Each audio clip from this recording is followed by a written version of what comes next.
has to be followed by, legally by 18-year age limit.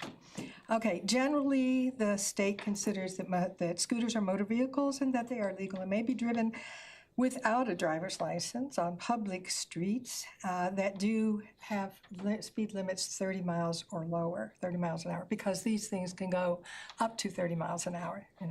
Imagine your 5-year-old on a vehicle that could go 30 miles an hour on the street. I found that there was a bill introduced by Senator Royce West in 2019 that would cap the speed of e-scooters at 15 miles an hour, ban people from riding them 2 at a time, allow travel only in bike lanes or roads with speed limits lower than 30 miles an hour. Also, they had to park in ways that didn't obstruct pathways or walkways, and the pedestrian always has the right of way. Okay, so again, we're pretty much in compliance because there was no age limit. The age limit was brought up during that time, but it was ignored. Okay, my concerns. Why am I so concerned? Well, obviously for young children, but I'm not the only one. 11 of our states in the United States have licensing laws for these electric scooters.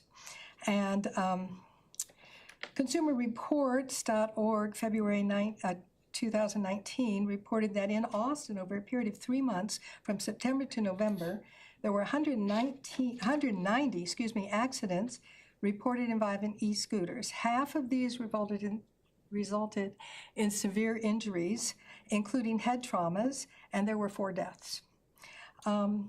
A 4-year study at the University of California was published in the JAMA Surgery, stating that injuries from 2014 to 2018 in California went from 8,016 to 14,651. That's a lot of people, and if they were children. The reasons that a lot of these accidents happen could readily apply to a child. There are other reasons that are in this report, but these are the ones that would readily apply to a child. Distraction, speeding, cutting into driver's lanes, losing balance, and of course not knowing the traffic laws. Children don't typically know our traffic laws. E-scooters are small, as are the children who ride them. They can travel 15 to 25 miles or more, and there is very little to protect a child from damage or an accident, especially if they're not wearing a helmet. They at least have to have a helmet law. How many children between the ages of 16 and 15 know the traffic laws? Do they understand that e-scooters are motorized vehicles for efficient, clean, and inexpensive transport rather than toys for recreational entertainment? And that's, I think, the big issue here. They don't get that, or their parents don't get that. Okay, thank you. I'm sorry, I didn't tell you. Usually you tell folks we have 3 minutes. That's fine. I'm just about done. And so those are the reasons, and there are more things stipulated here. Different cities, Austin, Houston, and San Antonio, the rules that they have come up with. It is a little bit of a gray area from the research that I did. I kept finding conflicting things, but I did pull some stuff up, so I hope that can be previewed by you. Who wants it? Can I ask something? The ones that you're concerned about, were they the rental scooters? I'm really concerned about any e-scooter. The ones that you saw in particular? They looked, they had the little blue thing. I mean, they looked like the birds. It is the rental ones, and they were being operated by someone under 18. Oh yeah, these were children. There needs to be some kind of stopgap when you rent them. And Randy, I'm sorry, we really can't discuss back and forth too much and Who do I give this to? This piece, but it is something we can dig into more. If you want to give it to John Burns, our Assistant City Manager. Okay. Thank you. Again, so. Well, thank you, Deborah. Thank you. We have one other person who's signed in, Noah Dawson. And Noah, it looks like you have signed in for item number 14. I'll give you the option if you wanted to speak now or you want to wait till that item. I'll go ahead and speak now. Okay. And if you'd give me your name and address, please. I'm Noah Dawson. I live at 1133 Sugarloaf Drive up in Amarillo. Normally I wouldn't be speaking at another city's events, but item 14 deals with establishing the city's legislative priorities and anytime someone's trying to influence what the state legislature does, of course, it affects everyone in the whole state. Now, I'm kind of getting a little bit of deja vu on this item because I spoke on a similar item for the city of Amarillo a few months back when they were approving theirs. And normally I would be talking about my personal opposition to taxpayer-funded lobbying in general. And I would also probably be speaking about some of the specifics. But unfortunately, like the city of Amarillo, it appears that attached copy of the priorities is not a part of the online agenda packet. The resolution specifically states section 1 in the therefore section that the attached quote, City of Canyon Legislative Agenda 2023, end quote, is hereby approved and adopted and is incorporated as if fully set forth herein. I don't see any document with that title on the agenda packet.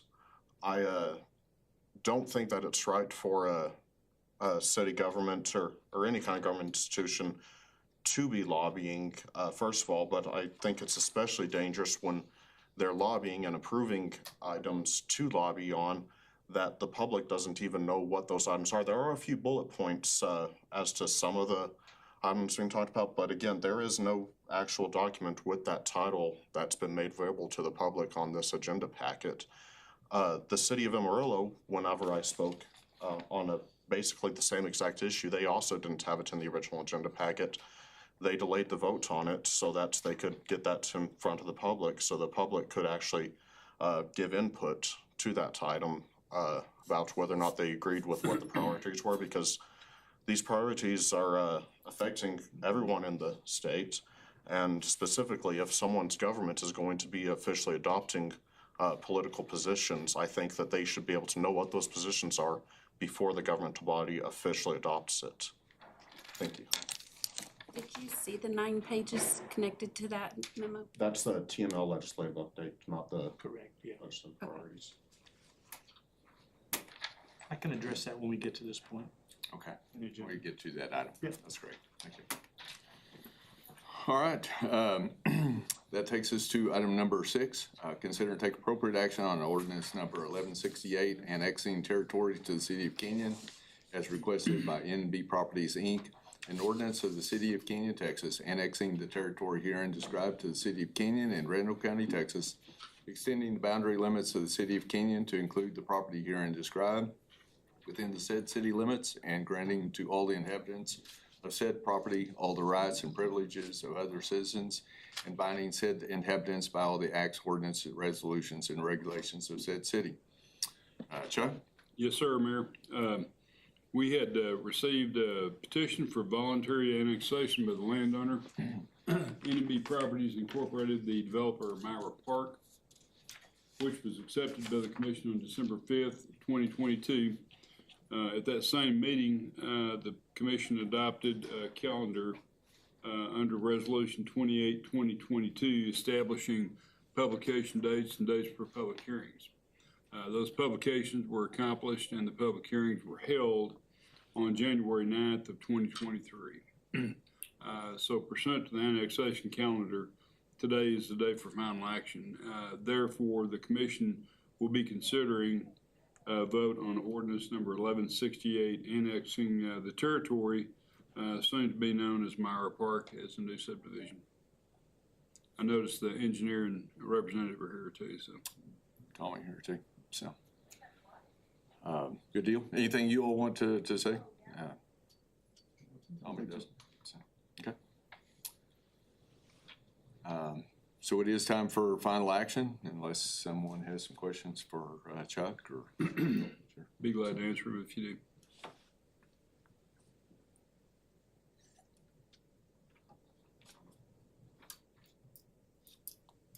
And if there's not any questions, I would entertain a motion on the adoption of ordinance number 1168.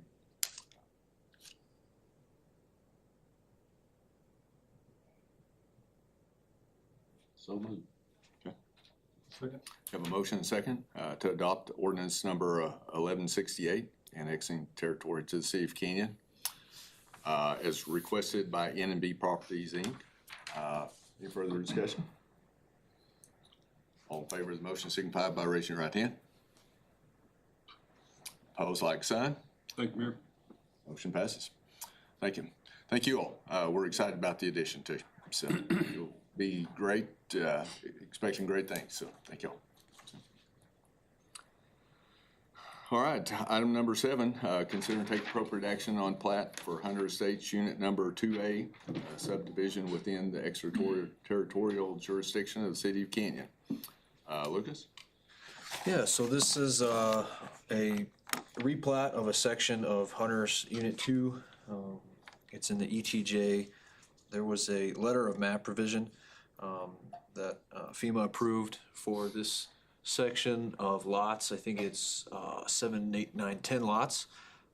Previously, these were in the mapped floodplain, but that revised letter allows them to be developed. And so they're kind of replatting those lots basically to mimic the 1 acre lots that you see elsewhere in that development.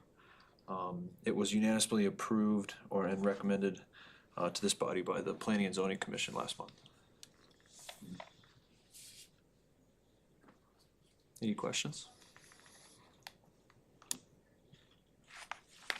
So the replat really got it out of the flood. Is that what? The letter of map revision took it out of the floodplain. Okay. Mr. Mayor, I move we approve the plat for Hunter Estates. Second. Have a motion and a second to approve the plat. All in favor of the motion signify by raising your right hand. Opposed, like sign. The motion passes. Thank you. Thank you.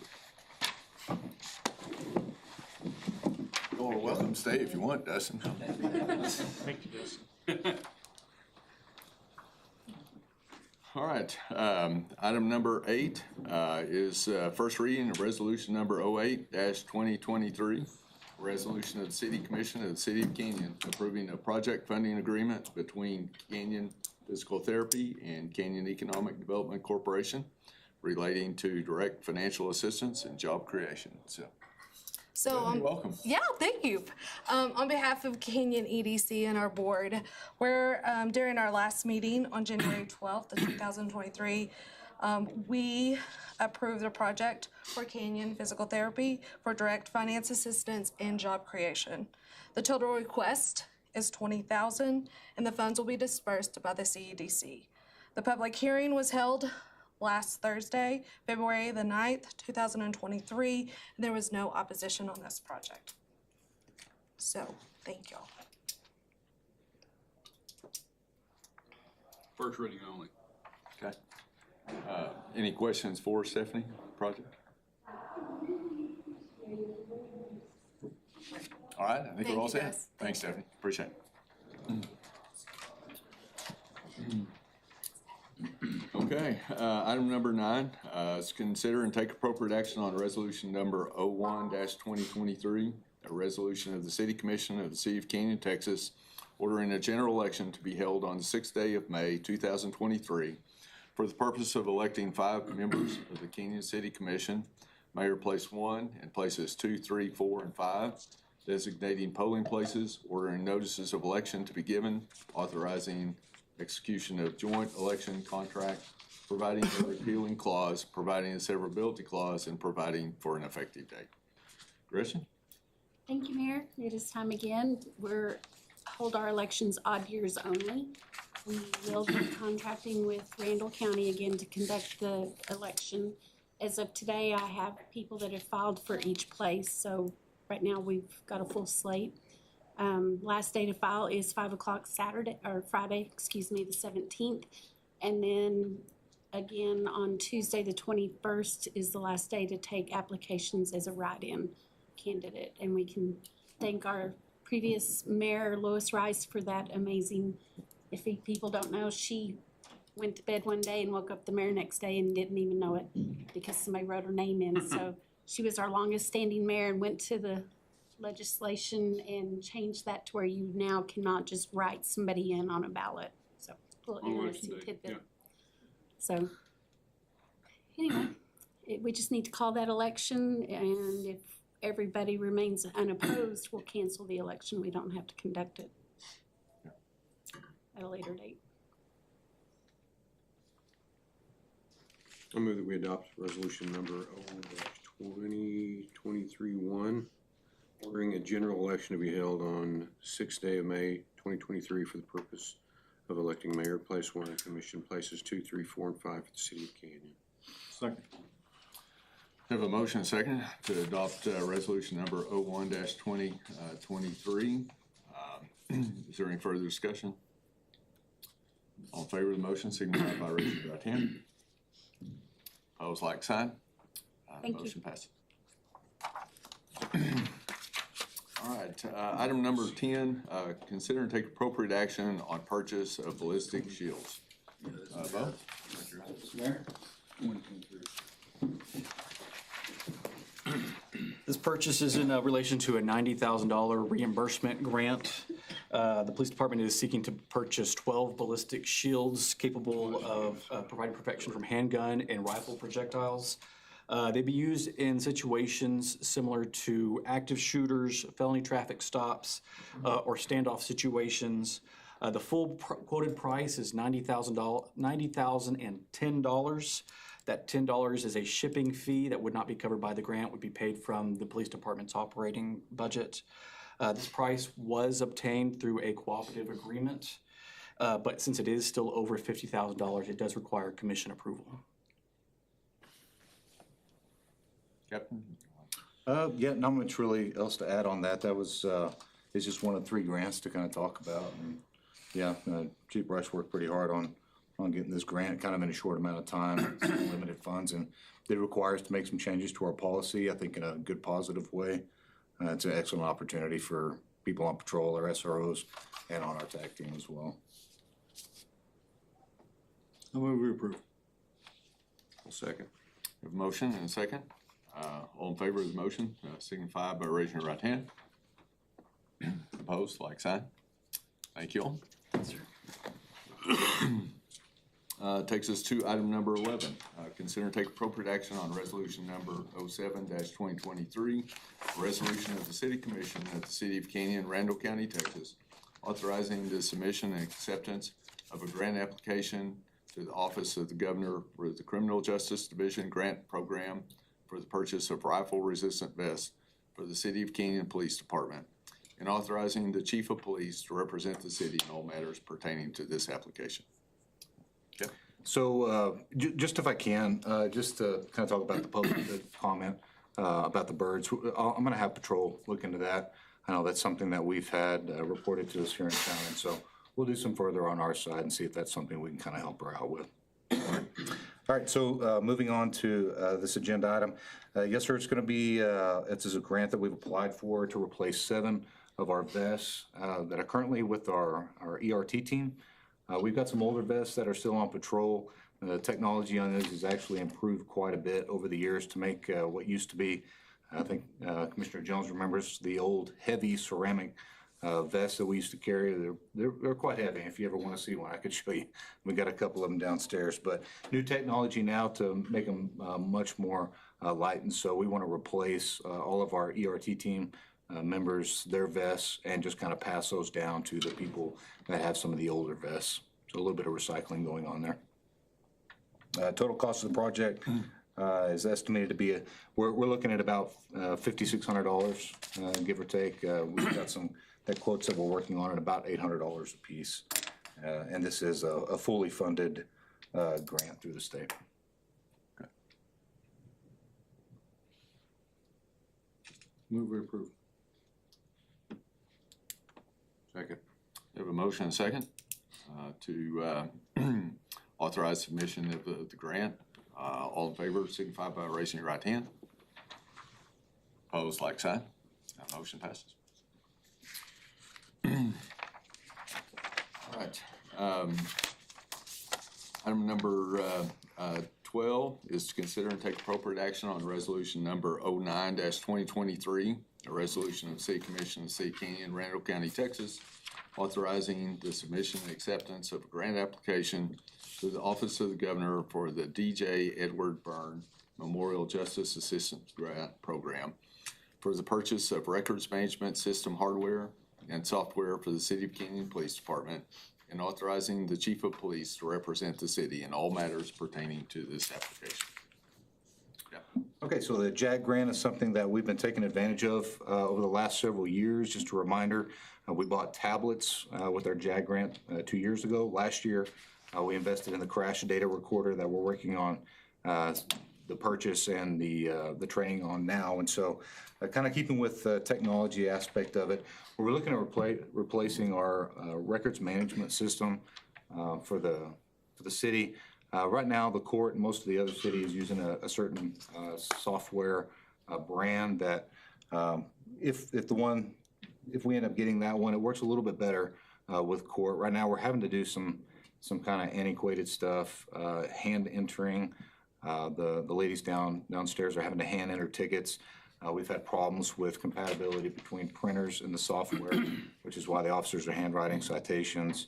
We're just kind of looking to upgrade the technology in that system and also take care of not just our citations, but Lieutenant Stout's been working very hard on our evidence, and this is going to help with evidence management as well.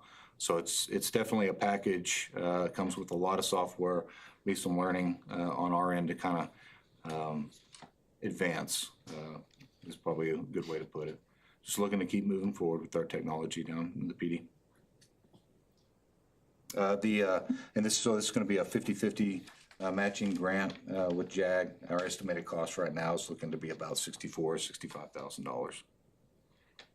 And it looks like this is one that we would look at in the budget for next year. It would be, yes, sir. Successful.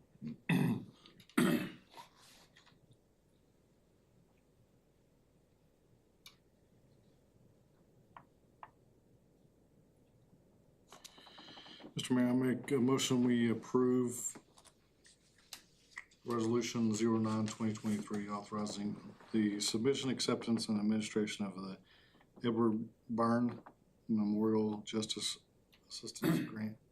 Gretchen, that's showing to be Resolution 08-2023 in the agenda pack, but 09 on the printed agenda. 09 is correct. 09 is correct. Okay. Yes, sir. Yeah. Sorry. So move. Second. A motion and second. All in favor of the motion signify by raising your right hand. Opposed, like sign. The motion passes. Thank you. Appreciate it. All right, item number 13 is to consider and take appropriate action on resolution number 06-2023. A resolution by the City of Canyon, Texas, supporting the application and acceptance of a FEMA SAFER grant for the hiring of 9 full-time firefighters for the Canyon Fire Department, and authorizing the fire chief to represent the city in all matters pertaining to the administration of the grant. Chief Wynn. Thank you, sir. As you remember, back December 5th, we discussed the FY22 SAFER grant that is coming up for this year, and it was approved at that time for the fire department to pursue the grant. At the time I wrote this memo, some of the information was not available. However, as of today, the application period has opened for this round of SAFER grants. $320 million has been appropriated for the grant this year, with an estimated 300 awards going to be issued. They're estimating sometime in June, July for those awards to start being announced. So this is the proclamation just supporting that decision to pursue the SAFER grant for this year. We feel pretty good about our odds this time, Chief, or 300 across the nation, you know. we can hope. Yes. We'll hope. Keep our fingers crossed. I move that we approve resolution number 06-2023. Second. We have a motion second to adopt a resolution number 06-2023. Chief, just so we've got out here again then, so we would start paying the salaries of those over 3 years, so it'd be 3 salaries each year. Yes, the SAFER grant will fund 3 years, 36 months is the period of performance on the grant. And so after that is over with, we'll be ready to take over those positions. Okay. Do they fund it for the full 3 years? I was thinking it was. It's full 3 years, Okay, okay. 36 months. Our previous conversation was that you all were prepared to move forward if we didn't get the SAFER grant to move forward with 333. Okay. anyway. All And right. we're gonna hire 9. Whether we get 3 years of relief through the SAFER grant, or we pony up for 333. Okay. And that was our previous discussion. So when we get to budgeting, we'll be talking about that again. And if we go this route, we're gonna have to be prepared then at year 3 for 9 positions. And we would still do that. We would still budget for that, Okay, 333. okay. So that when we got to the 9th year, we were prepared waiting to pick that up, or the 3rd year, for the 9th person. All right, we do have a motion and second. Approve pursuing the grant. Is there any further discussion? All in favor of the motion signify by raising your right hand. Opposed, like sign. Motion passes. Oh, thank you. All right, well, thank you, Chief. Quick update on our equipment grant. It was applied for. We sent that application in last Thursday. And once again, sometime in June, July, they'll start awarding those as well. That's for our replacement of our self-contained breathing apparatus. Okay. All right, thanks.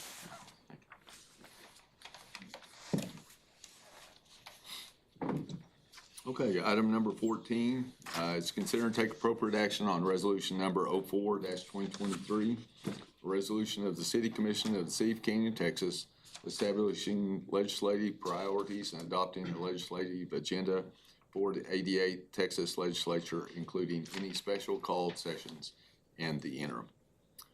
John? As you all are well aware, Austin is open again. And so the legislature is meeting.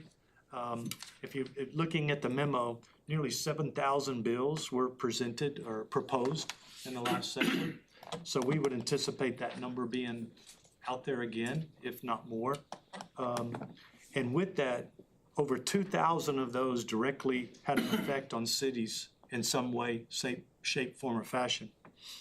By the end of the last session, over 1,000 bills or resolutions had been passed, and over 240 of those impacted cities.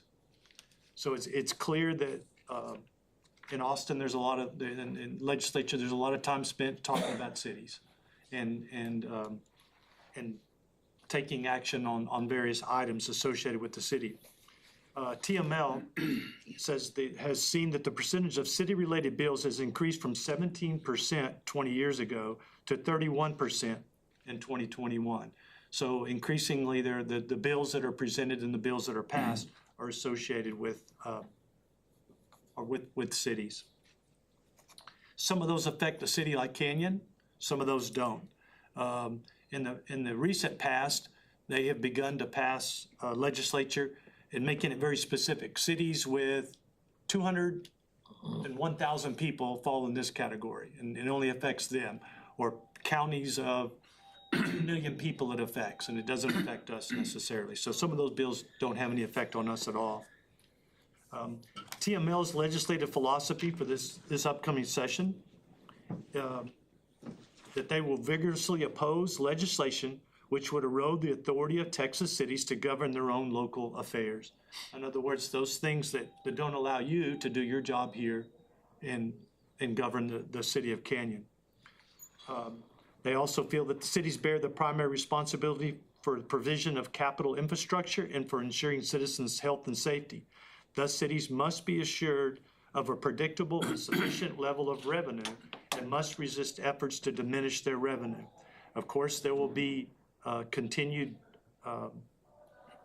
proposals which will erode some of the revenue streams that you all currently have.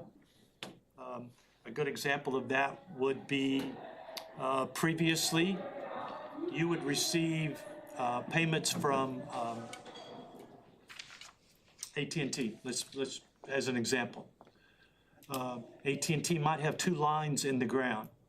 It was determined several years ago that as opposed to paying us for both of those lines in the city's right-of-way, supporting that infrastructure, that they would just pay for the most expensive of those 2.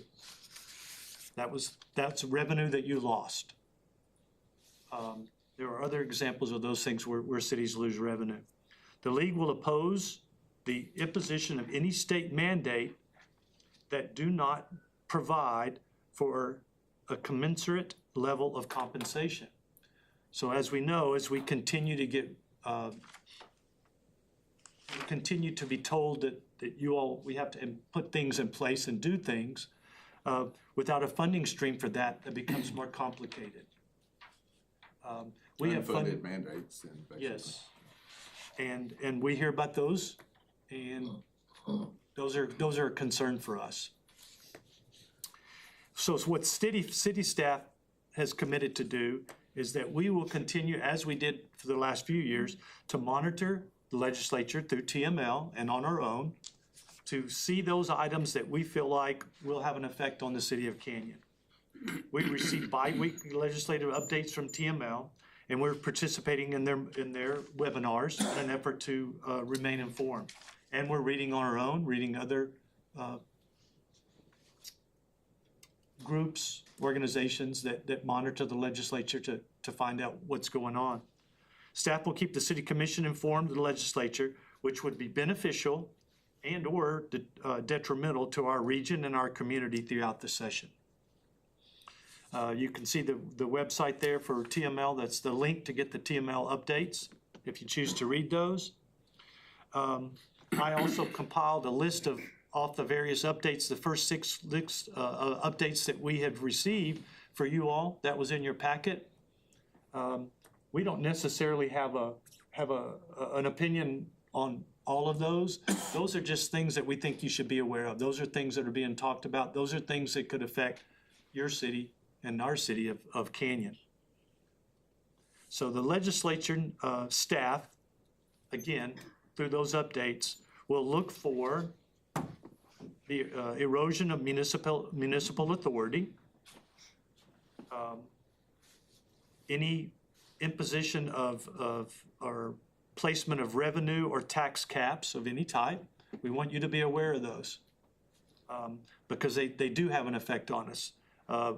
Witness our budgeting has become increasingly complicated through the budget process. We've been successful through that process, but every year it's changing when we go to legislative session because there's some type of revenue or there's some change that occurs there. They're going to monitor any municipal authority that is eroded, and limit or prohibit the authority, anything that limits or prohibits the authority of city officials to use municipal funds to communicate with the legislature or limit or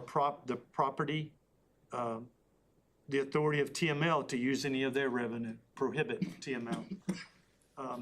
As you well know, there are countless folks in Austin that are pushing for various bills. The only body that we have as the city of Canyon to monitor that and help us with that is TML.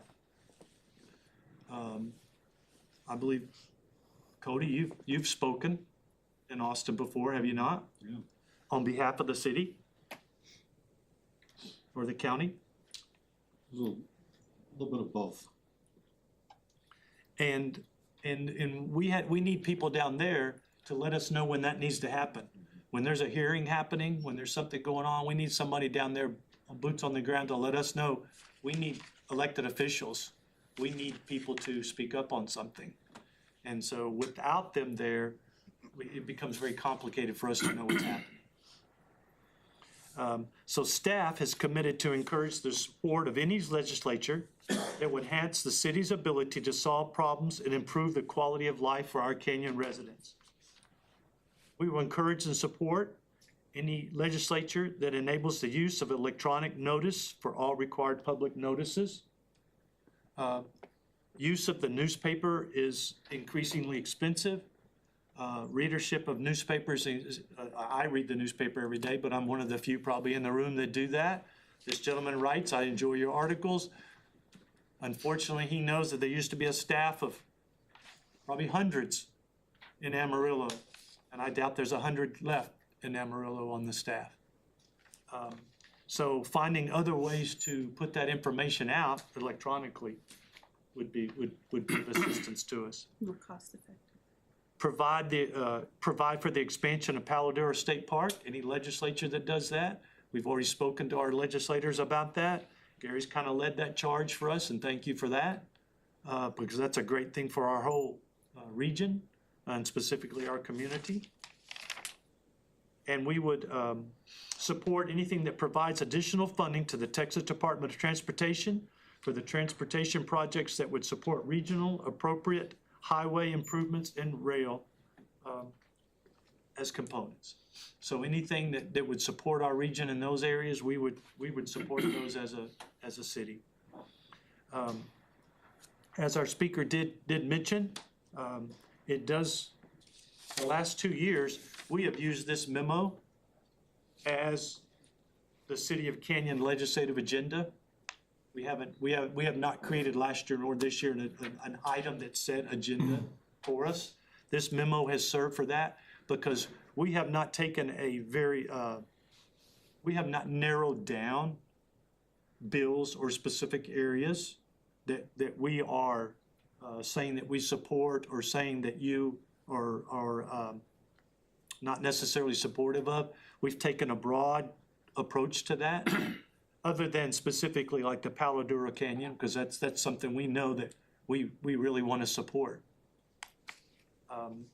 And the bills then the updates that I provided you, these are simply bills that can affect the city of Canyon.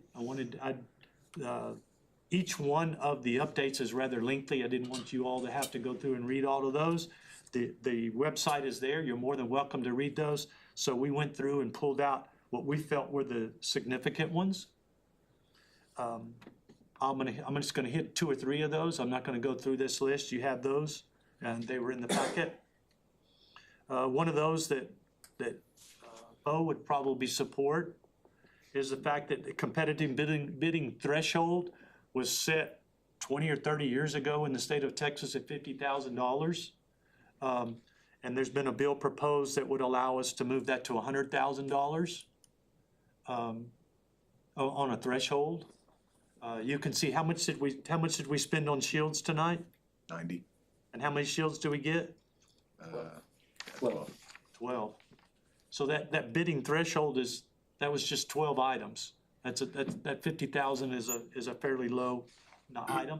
So that's one of the things that we would support. Whether the city of Canyon adopted a policy that says that would happen, or if the city of Canyon said that we're gonna always come to the commission at 50, that would be up to us. But being able to raise that threshold would be a positive. There's one bill proposed that's automatic disannexation, which would mean that if, let's say, Westgate neighborhood, if the city of Canyon was not providing services, all services to that area, that city, that neighborhood would be disannexed. It has nothing to do with an election. It doesn't state that those people would sign a petition and say we'd like to be disannexed. It just states that it would be disannexed if you weren't providing those services. We don't find a lot of logic in that. Each one of the bills, something like that, is probably something that won't pass. That's probably written for one specific city, for one specific location. But if a bill like that passes, that's not necessarily good for all cities. Or for all taxpayers or citizens. I would hate to be in a neighborhood that was disannexed and I all of a sudden lost those services that I was receiving, or whatever services I was receiving, and I didn't have any say over that. There's one bill proposed for the simply for the elimination of property taxes. But we've also stated that we won't have a state income tax. So I think that a municipality would probably be opposed to the elimination of property taxes until they knew what the replacement of that was going to be.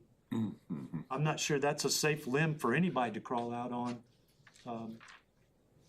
If there was a plan in place that could explain that to us and tell us as citizens of Texas how that was going to happen, and how that would benefit us all, I'd vote for that if there was a better plan. But moving into something like that without a plan, I think is kind of a scary thing. Reduction of ETJs. Over the past few sessions, we have increasingly lost our ability to do much in the ETJ. You know, our current ETJ based upon our population is 1 mile. Amarillo's would be 5 miles, correct? Correct. And so increasingly, we have little we can do there. I'm not sure how that drastically affects the city of Canyon. Typically, ETJs were there so that when development occurred within 1 mile of the city of Canyon, we could ensure that it developed in a manner that the streets were appropriate for the city, that they were appropriate for the city, so that if the city annexed that one day, it would be appropriate. It would be like the city. It wouldn't be some odd location. Unfortunately, the larger jurisdiction municipalities and through the years have reached out and been rather land hungry, big cities, and they've gone out and taken things and annexed additional property. And so that's where this comes from, because the large cities have done that and probably abused that privilege. And so we've all paid a price in not doing that. Probably something that wouldn't affect the city of Canyon. I don't know that we would feel strongly one way or the other, but it is something that's important. I'll quit. The only other thing here that was interesting would be that city officer and employee salaries.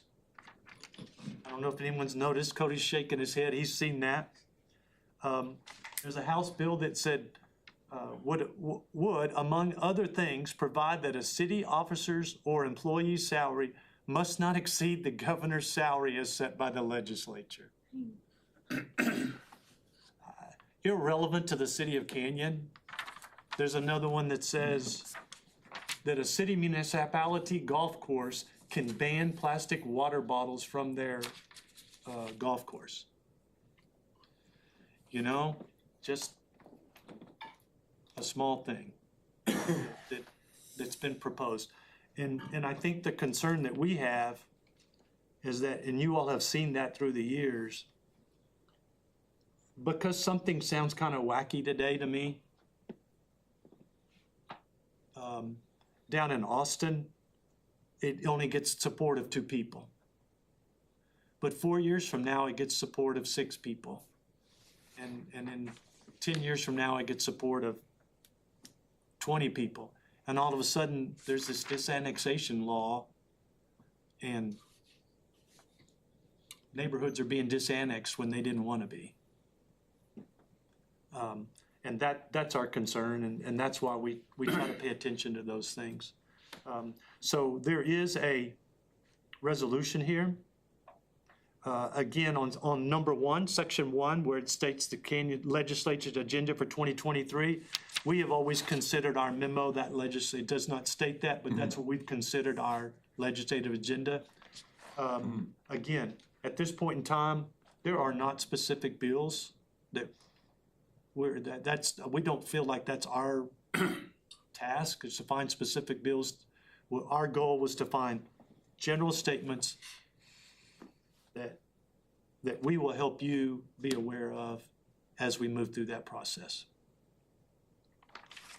So I just said a lot. Joel's still awake. Thank you, Joel. Appreciate that courtesy, because you're next, so. Any questions about that long-winded sermon? So Gretchen, would you pull back up that,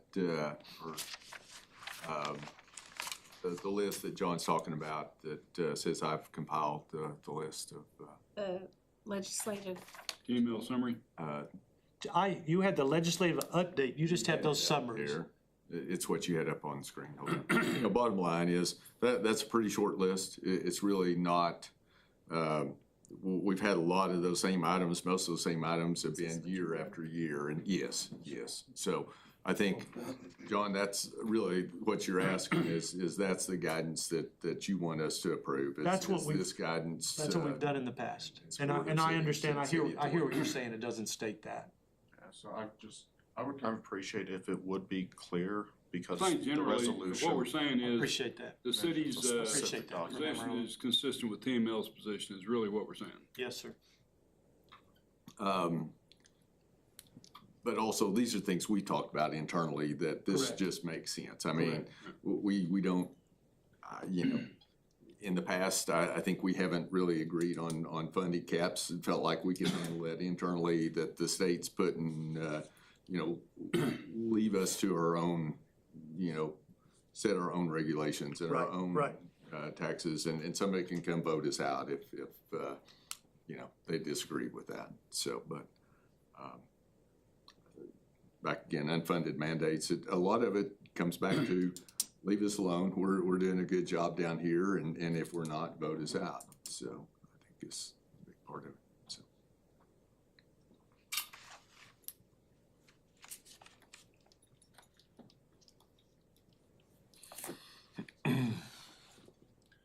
Well, with that, I think what John's asking for is basically this resolution to approve this list is written up on the screen right now.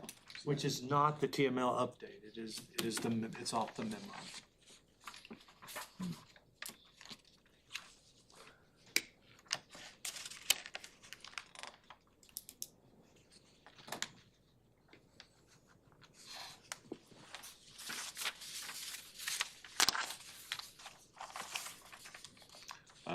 I tell you what, I'll go ahead and make the motion to adopt resolution number 04-2023, a resolution establishing legislative priorities and adopting a legislative agenda for 88th Texas Legislature, including any special called sessions in the interim. And just with our understanding that it really is this list here of Yes. guidance. So, Second. have a motion second. Is there any further discussion? All in favor of the motion signify by raising your right hand. Opposed, like sign. The motion passes 3-1. And I will note in the minutes that that is referencing the memo, so that that makes that official, that that's what that resolution is pointing to. Thank you. All right, item number 15 is an update on utility rate study and upcoming public forum. Go. Thank you, Mayor. This is a follow-up of the rate study report that you received from Dave Yonke with NewGen back in January.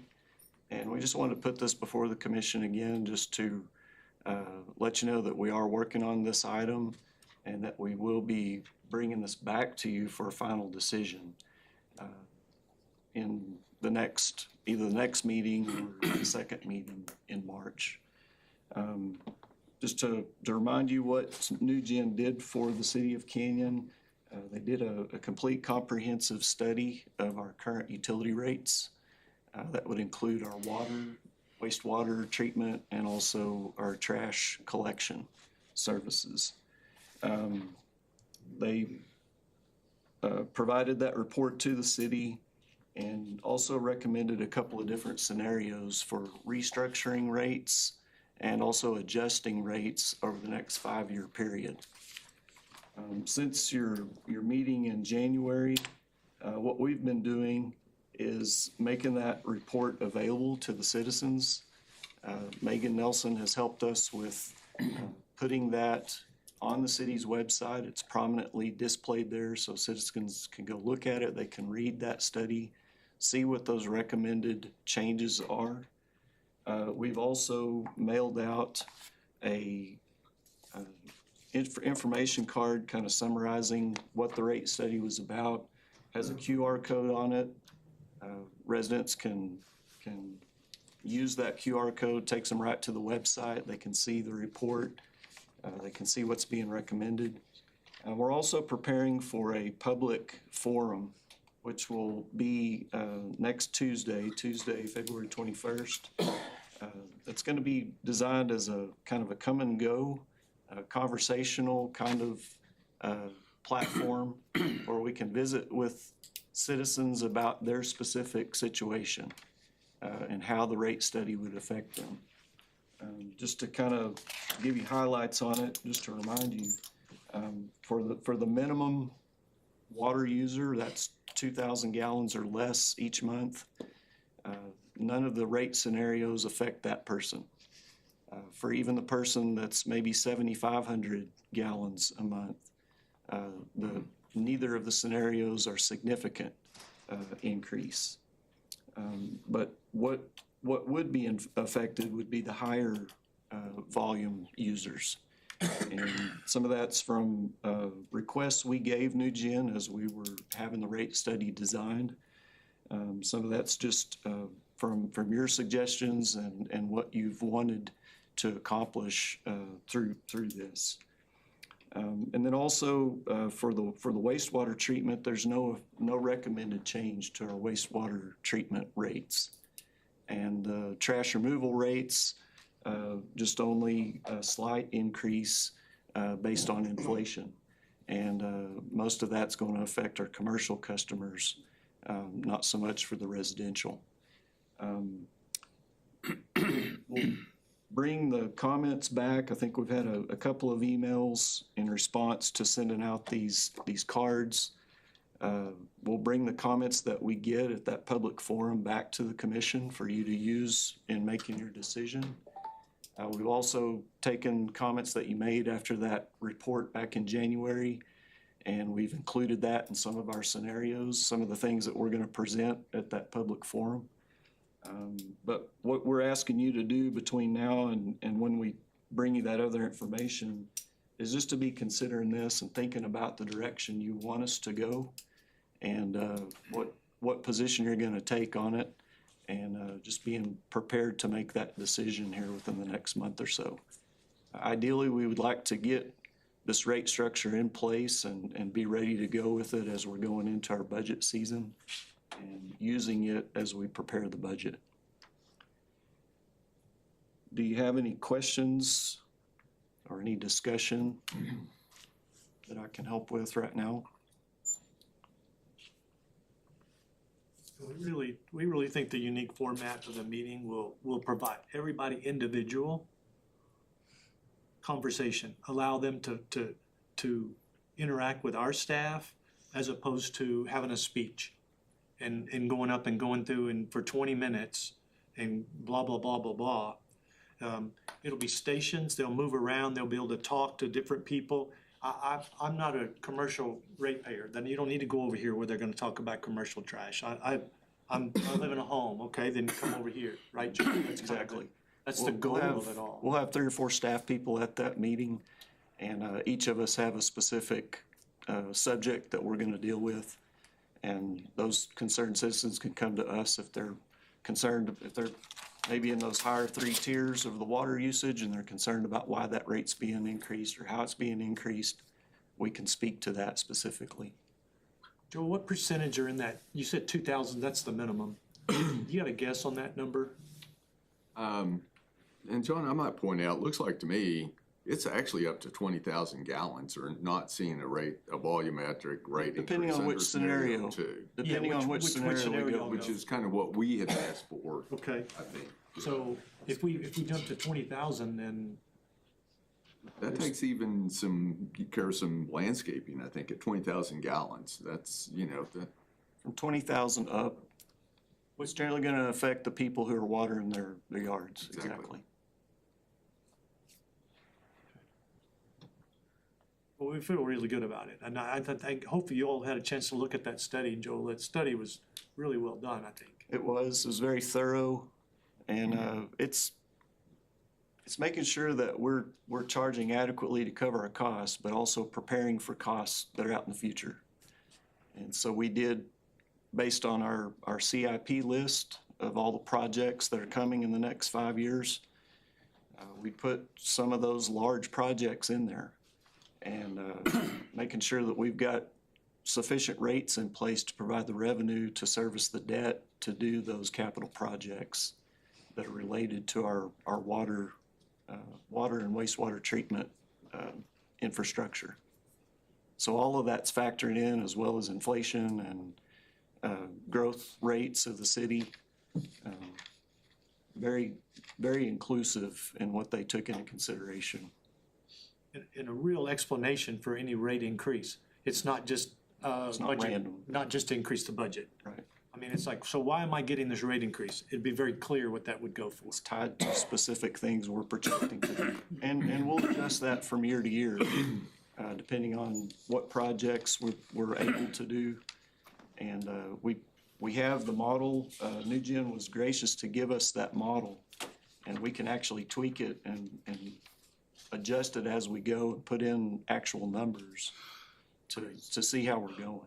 So what you do here in the next month or so with that rate structure, that doesn't set it for the next 5 years. It puts us on the track to set it each year as we budget. But it does give the parameters for doing that over that 5-year period.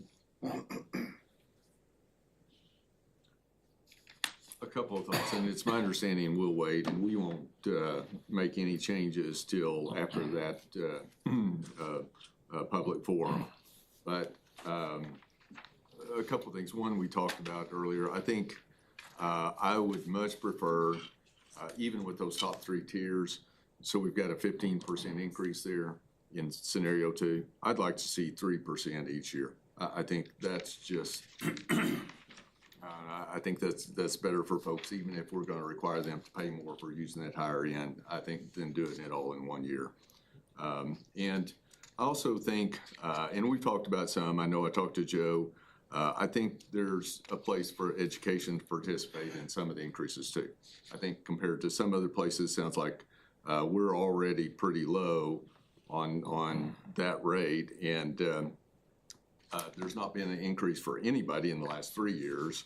So in today's, inflation area environment, I think we need to be looking at every piece doing their part. And I think was in on a conversation that did include Dr. Flushy on a different utility and just getting slammed with one increase 1 year. I think same there. I think whatever we decide is fair. If we thought that was a 10% increase, we're looking at 15. Whatever that is, I'd like to do it the same increase every year. Let them know they can budget, and that can be part of it too. And I think that's really only fair to ask with the current inflationary environment and all too. So I think that's a piece we need to be considering as we go into this the next month as well. So I'd like to see both those things addressed. So it's my personal.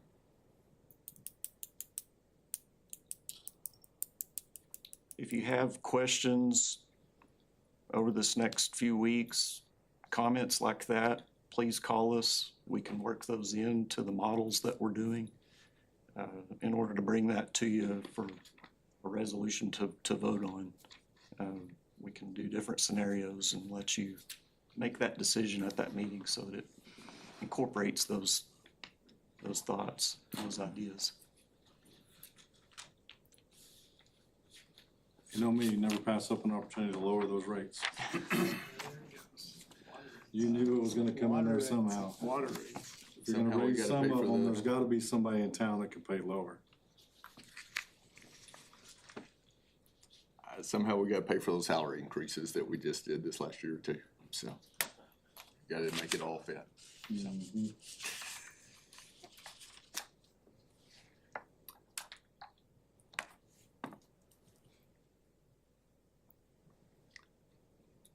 All right. No action on this item tonight, so Thank you. Thanks, Joel. thank you. All right, thank you. That takes us to item number 16, executive session pursuant to 551.071, consultation with attorney. 551.087, economic development, and 551.074, board appointments, construction advisory and appeals board, planning and zoning commission, zoning board of adjustment. And with that, At 5:36. 5:36, and we will adjourn into exec session.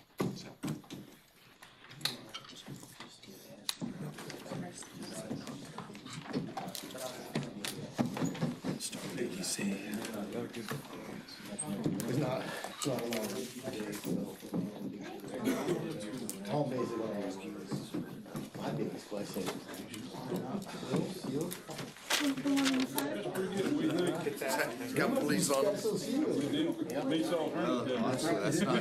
It's not too bad. It's like fire's got emergency.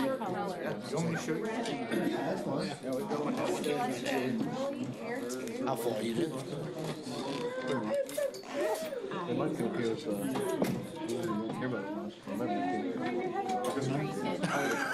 Good job. Yeah. It's like learning a little bit. Every meeting, usually you're the teacher.